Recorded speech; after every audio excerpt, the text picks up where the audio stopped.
Episode 2 of G-Witch is in the books, and I've got to say, with every viewing, this gets more and more interesting. I actually had to catch myself and go back to the prologue and refresh my memory on all the key points this episode dropped. Rewatch the prologue.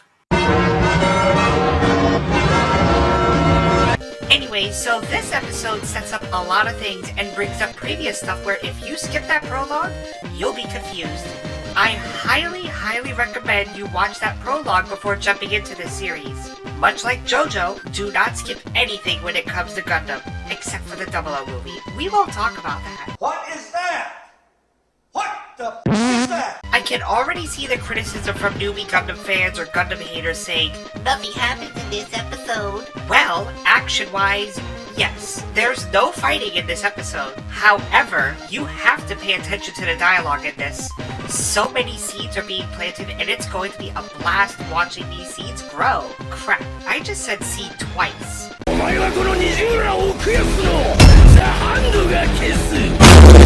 Remember, comrades, heavy spoilers are ahead, so you have been warned. Before we jump into this episode, I have to say this is the first time that I've heard the song and seen the opening. It's kind of a banger, but nowhere close to some of the Gundam's best openings. A tried and true tactic for us Gundam veterans is watching the opening carefully. You never know what kind of hints you'll see. Take, for example, the montage of mobile suits in action, including this curious red beast. Not a single idea of a name, but holy moly do I want the Gunpla for this one. Also, you get a glimpse of Gundam Ferric and the Michaelis, which I will say is my most favorite of the designs in this show. We also see the mysterious Char clone in the opening. We will get into her a little later, as we now have a pretty definitive answer of who she is. Alright, so back to the episode. We leave off right where we ended in the previous episode. Guel got his ass handed to him by the Ariel, piloted by our heroine, Suletta Mercury. Shadiq, who always seems to have a confident grin on his face, has a more serious tone. His Shota friend on the couch, Roji, commands his Haro. By the way, remember how Haro used to be just one? Gundam is turning into Spaceballs with this guy. Merchandising. Anyway, so some of the info was pulled up about Ariel, and Shadiq thinks it could be the same as the Witch's mobile suit, which he could very well be referring to Gundam Laferte from the prologue, which happened 13 years prior to this. But enough about all of that, because we need to return to our newly formed, valiant, victorious lesbian couple. うちのクソ親父が勝手に決めたの。私をホルダーと結婚させるって。でも心配しないで。私もする気ないから。What's this? Apparently Miorina has no interest in marrying Suletta. Her main priority is to go to Earth, see what happens when you jump the gun, see what happens when you celebrate too early. Now, granted, this is just episode 2, and we don't know what kind of relationship these two will blossom into, but one thing is for sure, as of this moment, they are not lesbians. So we could just toss that out until something happens. Back in the classroom, students were shocked by not only the outcome of the battle, but also how the Ariel pulled off such a unique attack. The feed is then jammed and the FBI suddenly shows up to crash the party. Okay, so it's not really the FBI, but the way they came in was like someone pulled up Glemmy's private stash of Purdue pictures. So the front management company sends what looks like functional demi-traders, which I believe is called a demi-garrison of the Birdian Company. I have a feeling these companies are going to be very important, so it's good to pay attention to them. So Suletta and Ariel are taken into custody under the suspicion of using a Gundam. So basically, hey, you cheated using a Gundam, you're under arrest. In typical Law and Order fashion, Suletta is detained and questioned. It is believed all of the Gundams were destroyed, which echoes back to the events during the prologue, including the assumption that those who pilot the Gundam do so at the cost of their own lives. We will get into that one a little later, I promise. It is revealed that Suletta is 17 years old, her father is dead, and her mother is pretty much elsewhere. The man insists she's piloting a Gundam, but Suletta insists her name is Ariel. I've heard of pirates referring to their ships as she, but to my memory, this is the first time we've given a Gundam a pronoun. Well, at least she isn't saying she is a Gundam. Apparently there's a lot of detailed information about Ariel, There is a novel out there that explains all of this, but basically Ariel is sentient and is a she. It's weird, I know, but this is a whole new era of Gundam we're going into. Anyway, so I really like this interrogation scene because it leaves us to interpret, at least for now, if Suletta is telling the truth or is she lying.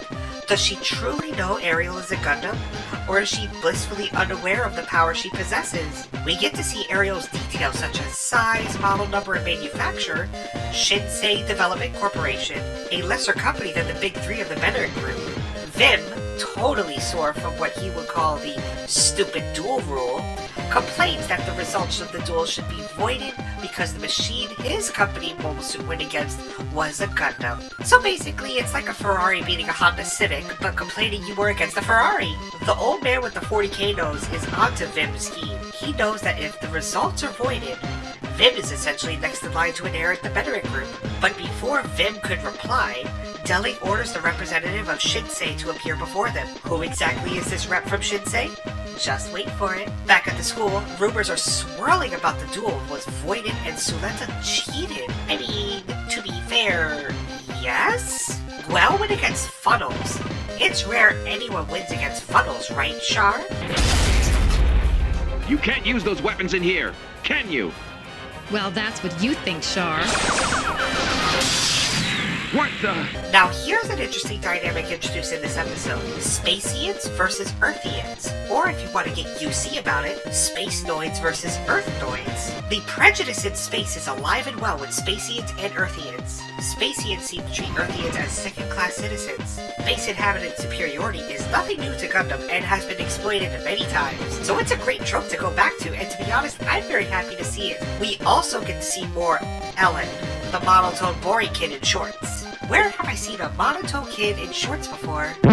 He expresses interest in Suletta and was mocked by Shadiq for being in love. However, Ellen says that he will never fall in love, something I think we should remember. Whether he falls for Suletta or uses her to get information about the Gundam remains to be seen.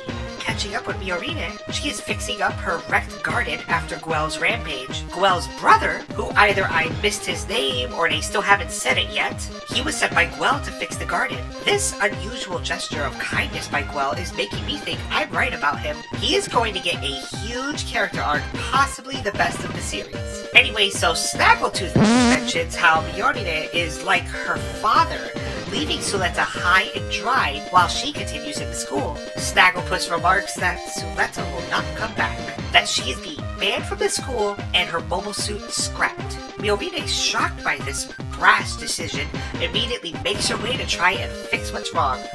Oh, but not before dropping another Gundam reference. 殺すから お前を殺す See? This show has everything, so many Easter eggs. Speaking of Easter eggs, it's always fun to go back and pause on certain things. Like the information about the Shinsei Development Corporation. Very important here on their, what seems to be their official website. It states their business began with the development of integrating operating systems for mobile suits and medical devices. Something that once again harkens back to the prologue with the Vanadis Institute and the Ak-Earth Corporation. Within the Benerit Group, they're ranked D and 151st, so practically they're the Detroit Lions of the Benerit Group.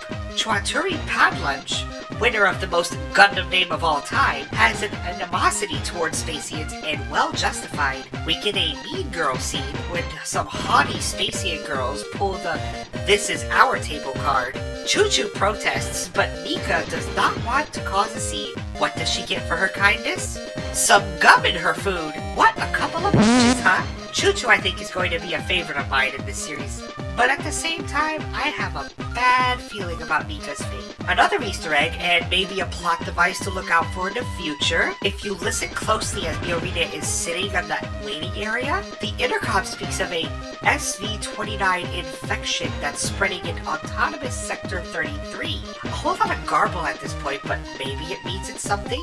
Some type of a killer virus that's moving around? No idea, don't know, just speculating.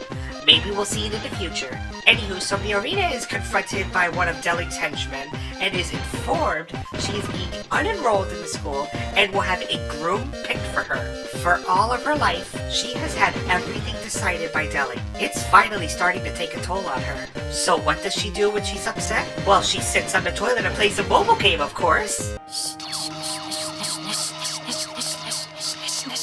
I mean, who doesn't? Her privacy is suddenly interrupted by a random woman who Miorine was originally supposed to meet to make her escape to Earth. The lady offers another chance to escape, a one-way ticket to Earth. Deling already knows she's trying to make a break for Earth and has his plans to stop her. However, he is more focused on the inquiry with the Shinsei rep. If anything, his daughter is more of a hindrance. We then return to Guel, who hasn't been seen in this entire episode. He got quite the slap from his father Vim. Looking at Guel in this scene makes you think if the tough guy act is really him just compensating for his struggles in the eyes of his father. I said it before, I'm gonna say it again for the record. Guel is going to have a big payoff. But this is all we get to see of Guel in this episode. Instead, we get our introduction to the Char clone of the series, the president of the Shinsei Development Corporation, Lady Prospera. Who is she? Well, comrades, I can say with 100% certainty, we know by the end of this episode. So Lady Prospera has a proposition for Vim. They seem to have a little bit of a history with each other, by the way. I'm sure we'll get more in depth with how their relationship is as we go along. Meanwhile, creepy Ellen shows up unannounced and brings Suletta food. Out of all the characters in this show, Ellen, I would say, is the most annoying. I cannot stand bland, monotone characters, and he is being more bland and boring than Mikazuki, Season 1 Setsuna, and Hiro combined. Anyways, all you have to take from the scene is Ellen is interested in Suletta. Could be love, could be something more evil, we'll have to wait and see. Back to the Corporation versus Shinsei hearing, Lady Prospera stands before Deling and the Council. Deling cuts to the chase and asks if Lady Prospera was ever associated with the Vanadis Institute, the creators of the Gundams. How exactly did Shinsei develop a Gundam if Lady Prospera isn't a part of the creator of the Gundams? Simple, according to Lady Prospera. It's not a Gundam. Instead, she claims it's a part of a newly developed drone technology. Here's where things start to get interesting. The evidence the council shows is pretty damning, so it's time for us to get into a little bit of what the gun format is. Basically, this is the new type of the series, or more accurately like an Alea Vignana of the series, connecting directly into the Gundam and enhancing its abilities. But Lady Prospera was ready for this accusation. She cleverly mentions that there should have been a data storm if a gun format was used. The data storm is what the name suggests, a surge of data streaming into the body. Think of it like the Kaioken in Dragon Ball Z. Goku could only go certain levels of Kaioken until his body gave up due to exertion. Same thing here. The more permanent levels you go, the more powerful the unit performs, but then you die. Back to the meeting, the entire council is convinced Ariel is a Gundam, but Lady Prospera knows the evidence is circumstantial. In an effort to further convince the council of Shinsei's drone technology, Lady Prospera reveals what's up her sleeve. A cybernetic arm? This right here proves exactly who Lady Prospera is. Suletta's mother, Elnora Samaya. Now granted, the hair is different and we don't know if her injuries are true behind the mask or if it's just to conceal her identity, but we can confirm it is the exact same cybernetic arm. Lady Prospera asked the council to allow Shinsei to continue development of the Ariel, but Deling delivers possibly one of the most memeable, exploitable quotes in all of Gundam. いや、あれはガンダムだ。なぜでしょう。私がそう判断したからだ。Of all of the parenting defense mechanisms, he really laid down the because I said so line. Now, some people are complaining that this is lazy writing, but come on, this is hilarious and so exploitable. あれはガンダムだ。あれはガンダムだ。あれはガンダムだ。 Just as soon as Deling was about to lay down the hammer and order the Ariel to be scrapped, Miorine walks into the chamber and calls out Deling for being a hypocrite for not following the rules that he made himself. When accused of being a king, Deling agreed. He is king, and who can blame him? He has absolute power over all of these companies. So Miorine demands her father to put his money where his mouth is. She challenges him to a duel. If her and Suletta win, Suletta stays as her fiancé. If Deling wins, he can do whatever he wants. Although Delling remained firm on his decision, surprisingly Vim steps up and suggests that Ariel should be studied. The behind-the-scenes partnership with Vim and Lady Prospera seems to be behind all of this. The episode ends with Miorine bursting into Suleta's room and telling her she has to win this upcoming duel or Ariel is scrapped and she is expelled. So, before we get to my final thoughts on this episode, we have to look at this new way that they're teasing for the next episodes. Rather than a preview like next time on Mobile Suit Gundam The Witch from Mercury, in typical Marvel fashion, we get a stinger. The stinger shows 2 AI-piloted Delanzas following a badass of a red mobile suit. Mind you, we haven't seen AI-piloted mobile suits since Mobile Dolls and Gundam Wing.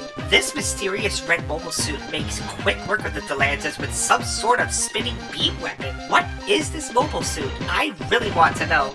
But we'll just have to find out on the next episode, I'm sure. Maui, wowie, that was a lot to take in, huh? So many different things were set up in this one episode. Many have dropped this show after watching the first 2 episodes, but I am more intrigued with every viewing. This new uncharted world of the Adstella timeline is truly mysterious. Just what makes Miorine want to go to Earth, especially since Earthians have such a bad time in space? Is Delling actually going to pilot? Or does he have a champion, much like Miorine has Suleta as her champion? Is Lady Prospera doing all of this for revenge against Delling and the Veteran Group? Does Choo Choo's hair detach and house 2 Haros inside? So many questions, and we have a whole lot more show to go. Anywho, comrades, that's the video. Please let me know what you think down below. I read every single comment and answer every single DM. Speaking of DMing me, feel free to do so on my Instagram, vanny.vanilla.v3. Take care, comrades. Bye! Congratulations, you made it to the end. The cringe is over. Unless you want more, do it. Click those videos in the box. Do it. Do it!